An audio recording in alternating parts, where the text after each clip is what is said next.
الحمد للہ وحدہ والصلاة والسلام علی من لا نبی بعدہ۔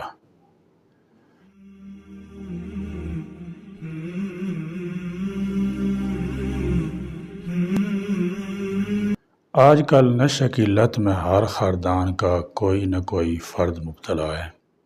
اس میں عمر کا کوئی لحاظ نہیں ہے۔ بچے، جوان، بوڑھے، مرد و خواتین، سب کو اس مخرب اخلاق اور خطرناک عادت نے اپنی لپیٹ میں لے لی ہے۔ یہ دراصل خراب صحبت کا ایک برا نتیجہ ہے۔ جو بچے ایک زمانے میں معصوم کہلاتے تھے، وہ بری صحبت کی وجہ سے چند ہی دنوں میں مخرب اخلاق منشیات کے عادی بن جاتے ہیں۔ حالانکہ وہ روزانہ وقت پر سکول جاتے ہیں، سیدھے گھر آ جاتے ہیں، پھر یہ لت ان کو کیسے پڑ جاتی ہے؟ یہ بری عادت انہیں 3 جگہ میں سے کسی ایک جگہ سے آتی ہے۔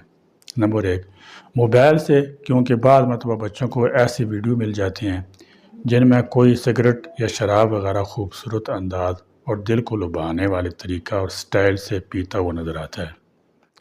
اب بچوں کے سامنے یہ بات نہیں ہے کہ وہ شخص جو پی رہا ہے وہ کتنی بری حرکت کر رہا ہے، بلکہ ان کے سامنے یہ بات ہوتی ہے کہ وہ شخص کتنے پرکشش انداز سے پی رہا ہے۔ اب وہی سٹائل بچے اپناتے ہیں اور خود کو اس کا پیروکار بلکہ اس کا مثل سمجھنے لگتے ہیں۔ ان کی آنکھوں میں خود پسندی کی ایک چمک ہوتی ہے۔ ہر وقت کوئی ان پر داروگیر نہ کرے اور صحیح تربیت نہ کرے تو پھر یہ ترقی پر ترقی کرتے جاتے ہیں۔ نمبر 2، بری صحبت سے بچہ گھر سے اسکول کے لیے نکل جاتا ہے، مگر راستہ میں کیا گل کھلاتا ہے، والدین اس سے بے خبر ہوتے ہیں۔ بد اخلاق ساتھی اسے پہلے چائے خانہ پر لے جاتے ہیں، چائے پلاتے ہیں یا کم از کم سپاری کھلاتے ہیں، گٹکا کھلاتے ہیں یا پان کھلاتے ہیں۔ پھر چائے خانہ میں وہ دوسرے لوگوں کو دیکھتے ہیں کہ وہ کھڑے کھڑے سگریٹ پی رہے ہیں، دوستوں سے گپ شپ کر رہے ہیں۔ اب یہ بچے بھی اسی انداز سے کچھ کرنا چاہتے ہیں۔ شروع میں یہ کام چھپ کر کرتے ہیں، پھر دھیرے دھیرے ہمت بڑھتی ہے اور کھلے عام کش لگانے لگتے ہیں۔ بس اب صرف والدین کا ڈر رہتا ہے۔ جب بچہ تعلیم سے فارغ ہو جاتا ہے تو یہ عادت اب پرانی بن چکی ہوتی ہے۔ اب اس کی سگریٹ سے تسکین نہیں ہوتی، سگریٹوں سے چائے کے برابر ہوتا ہے۔ سگریٹ سے اوپر والے ساتھی کو تلاش کرتا ہے، ان سے دوستی ہوتی ہے، پھر دیگر منشیات کا عادی بن جاتا ہے۔ پھر ایک موقع ایسا آتا ہے کہ اس کا زیادہ وقت، خصوصاً رات کا وقت، گھر سے باہر گزرتا ہے، پھر راتوں کو غائب رہتا ہے۔ اس طرح ایک اچھا شریف گھر کا بچہ بری صحبت کی وجہ سے بری لت کا شکار ہو جاتا ہے۔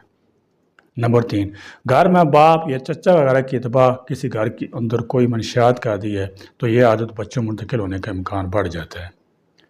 باپ کی طرح بیٹا بھی چھپے چھپے اس عادت سے اپنا کلیجہ ٹھنڈا کرتا رہتا ہے۔ پھر ایک عمر آتی ہے جس میں وہ اپنی ماں کی طرفداری میں باپ کے خلاف کھڑا ہو جاتا ہے اور باہر کی دنیا میں ماں سے دور یہ بھی اس حرکت کا عادی بن جاتا ہے۔ اس بری لت میں پڑنے کے اسباب بس ان 3 ہی میں منحصر نہیں ہیں۔ قدر اشتراک سب میں ایک بات ہوتی ہے کہ والدین کی اپنی بچہ پر تربیتی نظر یا تو ختم ہو جاتی ہے یا کم ہو جاتی ہے۔ اس لیے والدین کی ذمہ داری بنتی ہے کہ جس طرح اپنے بچے کے کھانے پینے، کپڑوں پر دھیان دیتے ہیں، اس طرح آپ اس کے اخلاق و عادات پر خاص توجہ دیا کریں۔ جو بچے اسکول اور کالج جا رہے ہیں ان پر کھلا اعتماد کرنے بجائے تجسس کی عادت ڈالیں اور ان کی گرفت اور پوچھ تاچھ کیے کریں۔ ٹیوشن کا نام کو بچہ اپنے قیمتی وقت کہاں گزار رہا ہے اس کا جائزہ لیں۔ ٹیچر کے اخلاق اچھے ہوں تبھی وہاں بھیجیں۔